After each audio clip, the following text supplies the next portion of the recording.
Ivory Coast နိုင်ငံအတွက်ဆူတောင်းခြင်းရှင်ယာကုပ်ဩဝါဒစာအခန်းကြီး1အငယ်12မှ13စုံစမ်းနှောက်ယှက်ခြင်းကိုတီးခံတော်သူသည်မင်္ဂလာရှိ၏အကြောင်းမူကားစစ်ကြောစုံစမ်းခြင်းကိုခံပြီးမှသခင်ဖျားကိုချစ်တော်သူတို့အားဂတိထားတော်မူသောအသက်တရဖူကိုရလိမ့်မည်အပြည့်သွေးဆောင်ခြင်းကိုခံရသောသူမည်သည်ကဖျားသခင်သည်ငါကိုသွေးဆောင်တော်မူသည်ဟုမပြောစေနှင့်မကောင်းသောအရာသည်ဖျားသခင်ကိုမသွေးဆောင်နိုင်ရာကိုရောသည်လည်းအဘယ်သူကိုမျှအပြစ်သူသွေးဆောင်တော်မူအာမင်ဆုတောင်းကြပါစို့သားသမီးတို့ကိုချစ်တော်မူသောအဖ Ivory Coast နိုင်ငံအတွက်တိုးရှိုလျက်ဝင်ချတောင်းပန်ပါ၏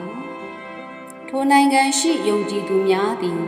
စုံစမ်းနှောက်ယှက်ခြင်းကိုတီးခံနိုင်သောကောင်းကြီးနှင့်ပြည့်စေတော်မူပါအတွင်းပိုင်းဆိုင်ရာ၌တတ်မှတ်မှု၏သွေးဆောင်ခြင်းမှလွတ်မြောက်ရန်ဝိညာဉ်တော်ဖျားမဆဆွဲခေါ်တော်မူပါအသင်းတော်သည်နှုတ်ကပတ်တော်၌ခံရနိုင်ခြင်းရှိပြီးအသက်တရဖူဒီဟုသောကောင်းကြီးမင်္ဂလာခံစားရရှိစေရန်သခင်ယေရှုနာမ၌အလိုတော်ကိုဝန်ခံလျက်ဆုတောင်းကြပါ၏အာမင်